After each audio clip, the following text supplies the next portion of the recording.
If you're looking for a practical, spacious 5-seat family hatch with a bit of SUV attitude and a touch of extra off-tarmac capability, the obvious solution is to opt for one of the market's popular Qashqai-class crossover models. But there is another option. Renault's Scenic XMOD may be first and foremost a compact MPV, but mud and snow tyres and a clever Grip Xtend traction system actually give it more capability than most front-driven crossovers and small SUVs. And its people-carrying roots mean greater interior flexibility too.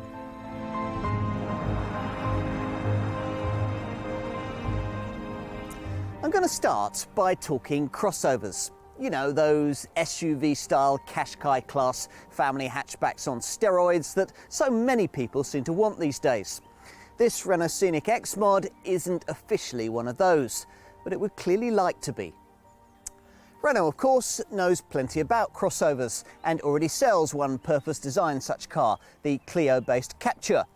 But back in 2013, when the time came to update the brand's Mark III model Scenic MPV for the third time, it still didn't have a proper family-sized crossover car on its books to take on market leaders like Nissan's Qashqai and Peugeot's 3008. The answer was twofold: develop a new one from scratch and offer the market something of a stopgap in the meantime, which is where this Scenic XMOD comes in. Yes, it's really a people carrier in a pair of hiking boots. No, that's not necessarily a bad thing. True, it doesn't have four-wheel drive, but then most crossovers don't offer that either.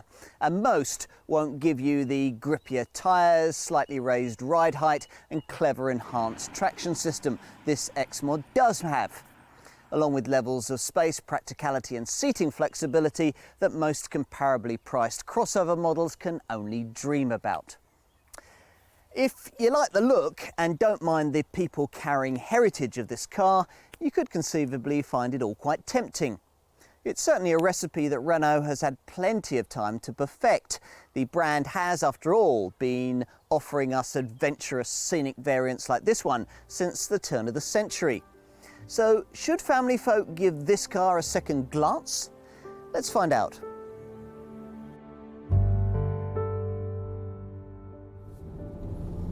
To be honest, I'm a bit fed up with reading motoring writers who'd obviously normally never be seen dead in an MPV, writing about their perceived lack of driving experience sparkle.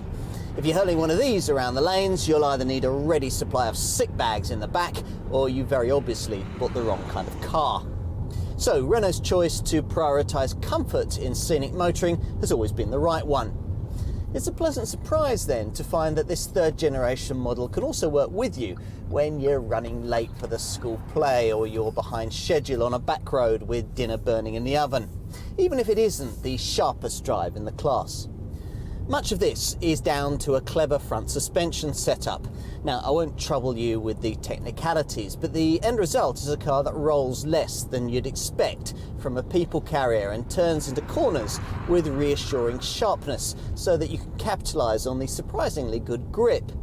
It's just like any normal family hatchback, in fact. Most importantly, all of this has been achieved without affecting the absorbent ride, while noise is well suppressed thanks to copious soundproofing. So far so good. What about underneath the bonnet? Well, Renault has made the mistake of trying to sell higher performance scenic derivatives over the years that buyers avoided like the plague, so the engine lineup these days is dictated more by sense than by speed. Still, you'll find the units on offer to be a willing bunch, provided you can stretch beyond the ageing entry-level 110 brake horsepower, 1.6 VVT normally aspirated petrol power plant, which ambles to 62 miles an hour in 11.7 seconds en route to 118 miles an hour. True, those are the same kind of figures you'd achieve from a Scenic with one of the two 1.2 litre turbo TCE petrol units beneath its bonnet. There's now a choice here between 115 and 130 brake horsepower outputs. But you wouldn't feel that from a seat behind the wheel of any Scenic 1.2 TCE, given that it'll be able to offer you 30 to 40% more pulling power than the 1.6, yet will cost around 20% less to run. Green pump orientated customers able to justify the ownership price premium will find that this is a much better way to go. Most, however, will want a diesel. The best all-round choice being the 110 brake horsepower 1.5 litre DCI I'm driving here, which makes 62 miles an hour from rest in 12.5 seconds on the way to 112 miles an hour, provided you don't opt for the sprint-sapping EDC automatic gearbox. Those in search of more power, meanwhile, have an impressive 130 brake horsepower 1.6 litre DCI option at their disposal, capable of 62 in 10.3 seconds on the way to 121 miles an hour. In other words, the kind of performance you'd expect from a rival 2 litre diesel, without, of course, the associated running costs. All of these engines can be ordered either with the standard Scenic body style or in a Scenic XMOD form that gives you a slightly more adventurous SUV kind of feel.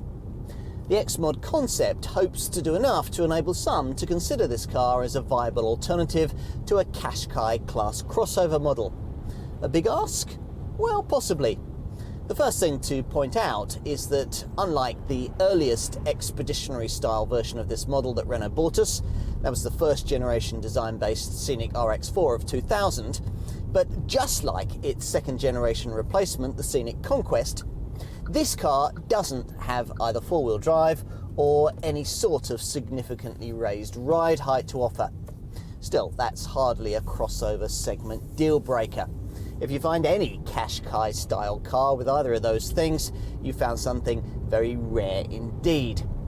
What this XMOD Scenic does have is a bit of extra technology to help it make better use of the grip that it can find. Let me explain. Renault reckons that on loose surfaces or in poor driving conditions, a decent set of tyres and optimised traction electronics provide most of what any car of this kind might really need to give its driver a bit of extra peace of mind. So that's exactly what the XMOD package provides, namely a set of Continental mud and snow tyres and Grip Xtend, a traction control system that, via this dashboard mounted dial, enables you to switch from normal road mode into a loose ground setting that judiciously juggles the engine's brake and torque delivery at speeds of under 25 miles an hour to help with things like towing and or to power you through circumstances you'd probably prefer not to have been in the first place. If you feel a bit more confident, there's a further expert mode that does much the same thing but isn't limited by speed and doesn't restrict the engine torque, so you've got a bit more hands-on control. Peugeot offers exactly the same kind of thing in the grip control option available to buyers of its crossover models, and as there, this system is quite effective, provided you recognise its limitations. Remember that ground clearance, though raised from 120 to 150 millimetres, is still limited, and don't come over all Renault fines. True, you could justifiably argue that fitting any ordinary people carrier with a decent set of winter tyres would deliver much the same kind of result for an experienced driver with a careful throttle foot. But not all of us are experienced drivers, and in a world of prioritising PE kits and pencil cases, most families simply can't be bothered to switch the tyres on their cars to match the seasons. For these people, the fact that a Scenic XMOD offers more poor weather peace of mind than many a Qashqai-class crossover may well be tempting.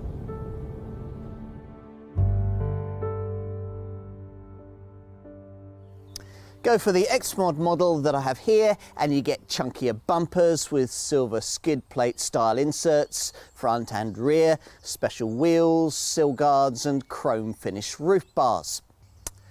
Whichever variant's right for you though will come with what Renault calls its flame effect line, a crease that starts beneath the headlights then sweeps rearwards, further emphasising the plunging roofline. At the back, this Scenic has a style that's a little different from its seven-seater Grand Scenic stablemate, the restyled two-part boomerang-shaped rear light clusters that surround the steeply raked rear screen, turning inward towards the boot rather than sweeping forward.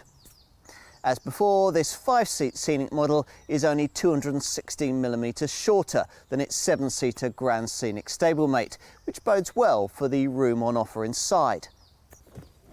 And so it proves at the wheel.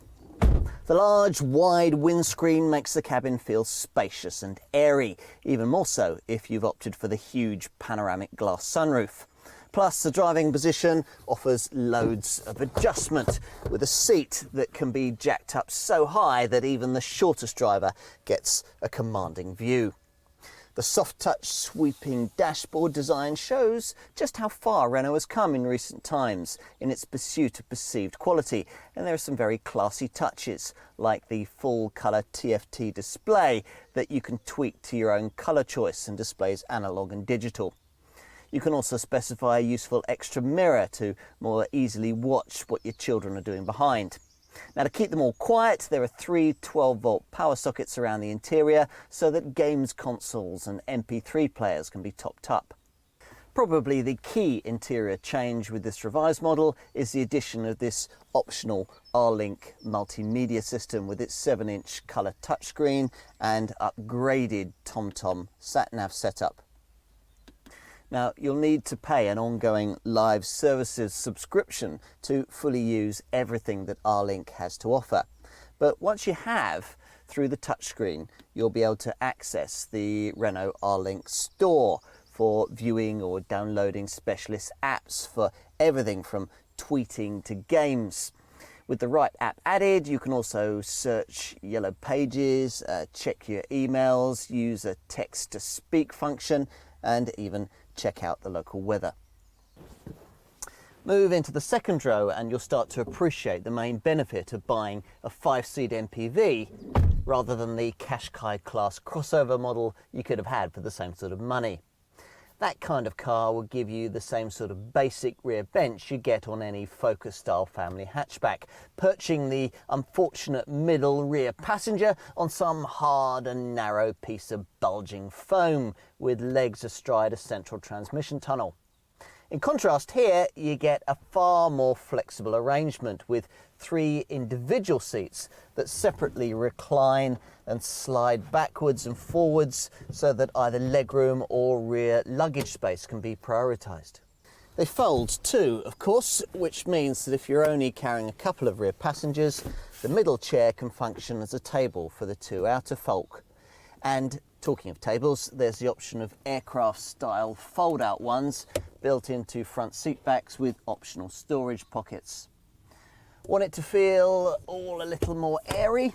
Of course, there's a huge optional panoramic glass roof. Want more privacy?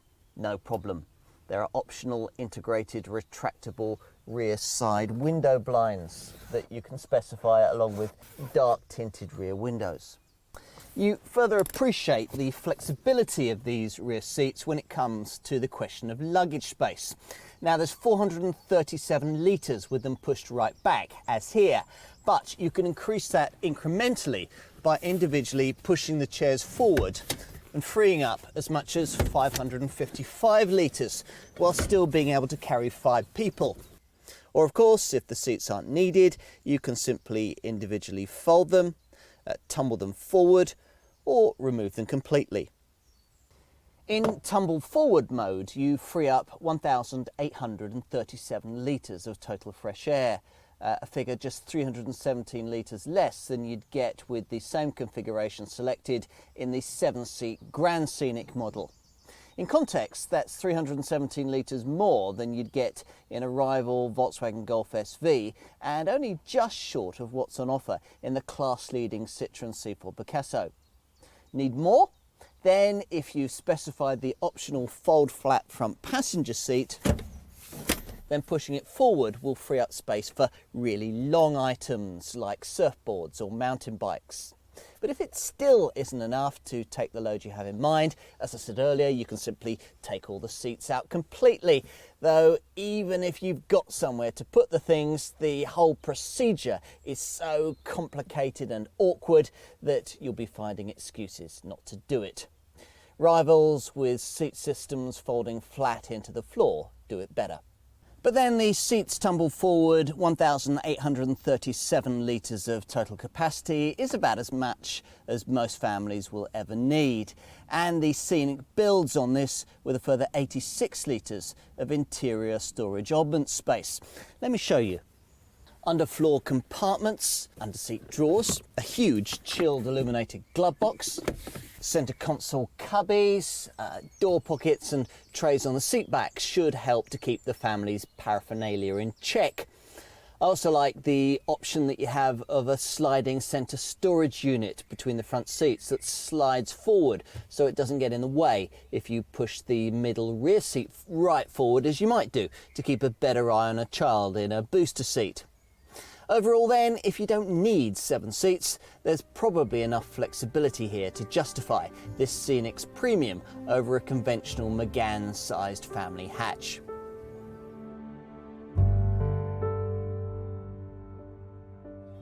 List prices suggest that you'll be paying somewhere in a bracket that starts at just over £18,000 and culminates just under £23,000 for most mainstream Scenic models. Go for an XMOD trimmed variant and, gratifyingly, despite the extra features you get here, the body kit, the roof rails and the Grip Xtend system, there's no price premium over the standard version. In fact, because the XMOD variant, unlike an ordinary Scenic, can be ordered in a lower spec Expression Plus guise, it actually starts from a slightly more affordable price point. You only get the option to buy in at that Expression Plus level if you're looking at an XMOD model with the base petrol and diesel engines. Otherwise, all Scenics get the same high, sat-nav inclusive, dynamic TomTom spec across the range.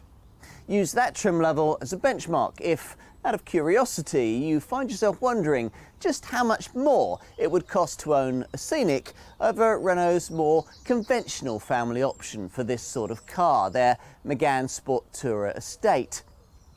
Now the answer is that with the same engine as a comparable Scenic and the same spec, the less practically flexible station wagon Megane would cost you somewhere between £600 and £1,000 less. The trim level issue is an important thing to note.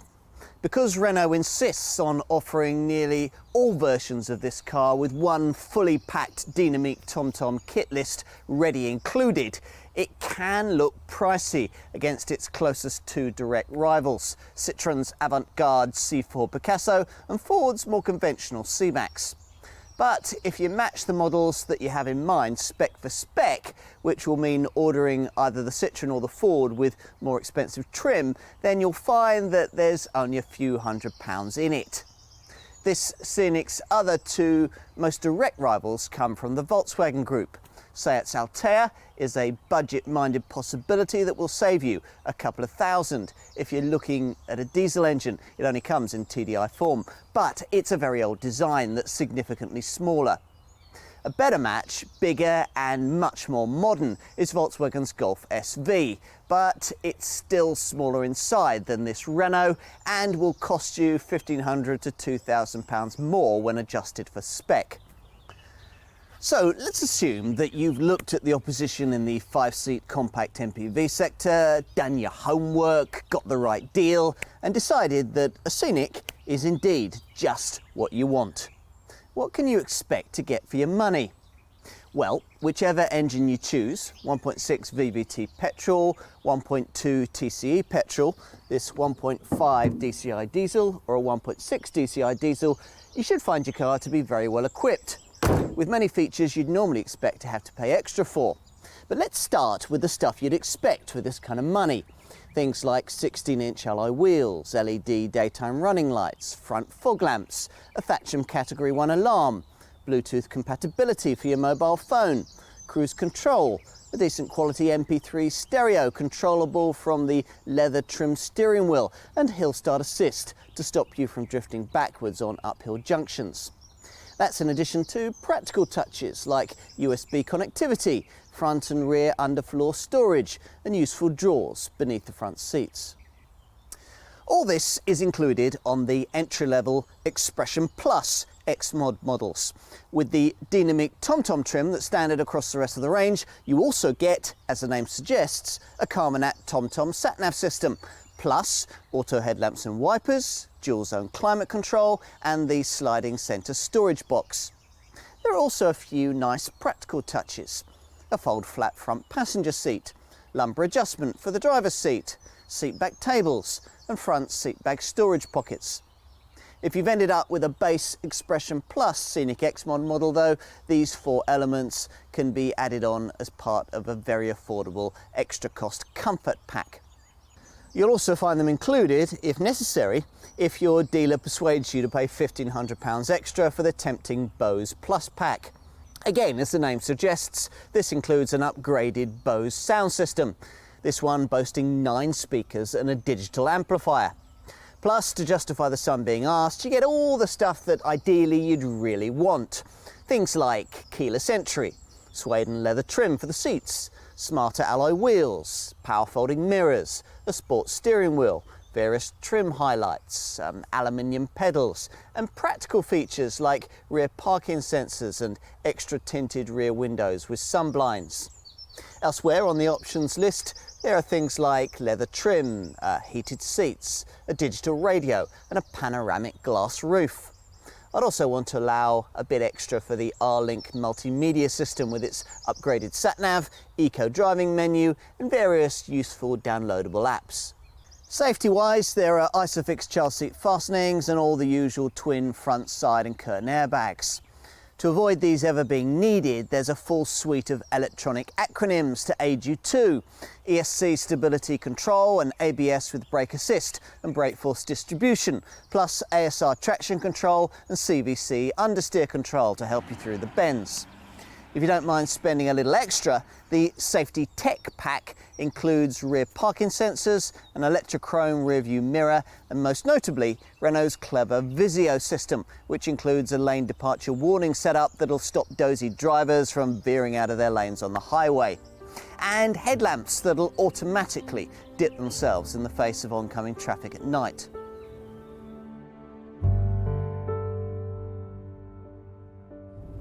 The Scenic may no longer have the lowest running costs in its class, but they're still impressively low for a car of this size.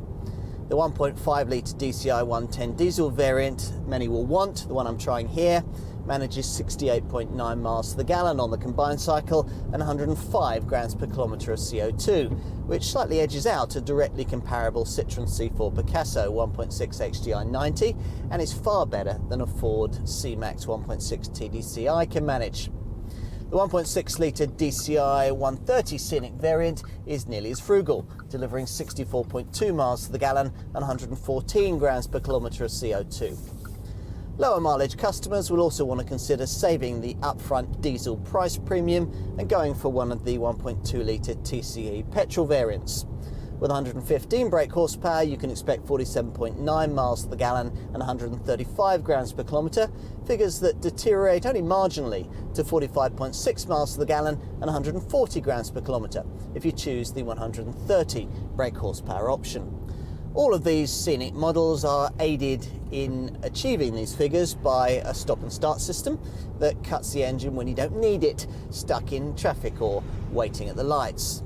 The base 1.6 VVT 110 petrol model, however, does without it, which is one reason why its returns are so relatively poor. 38.2 miles to the gallon on the combined cycle and 174 grams per kilometre of CO2. More surprisingly, the EDC automatic version of the 1.5 litre DCI diesel doesn't have it either, which is why its returns are so much worse than those of the manual model. We're talking 60.1 miles to the gallon and 124 grams per kilometre of CO2. You can also maximise your returns in this Scenic if you've ordered a version fitted with the R-Link multimedia system, and within that select and keep an eye on the setup's useful eco-driving menu.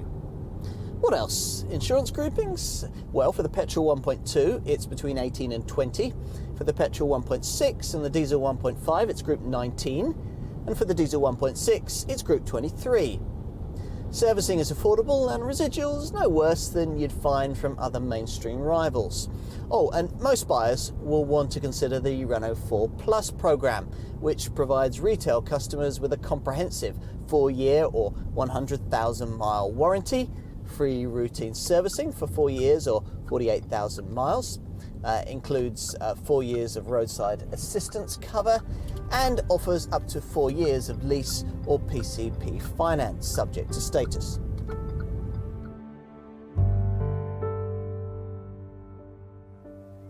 It's taken a little while for Renault to tune the appeal of its ruggedized Scenic model, but this XMOD version might just be the one to hit the mark, with a small number of British buyers prepared to seek it out in the first place. After all, there's actually a lot to like about this car, most notably its pragmatism. The truth is that most family buyers don't actually need all-wheel traction most of the time, and on those rare days when it is snowy or you venture gingerly off a paved surface, front-wheel drive paired with the right tyres will usually get the job done.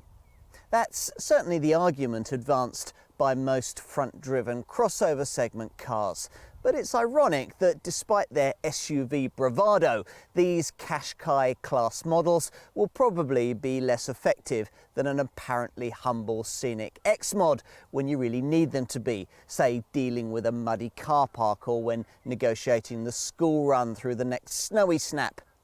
Unless you pay thousands extra for a crossover with four-wheel drive, this Renault's mud and snow tyres and Grip Xtend traction system will make it much the better bet in these kinds of situations.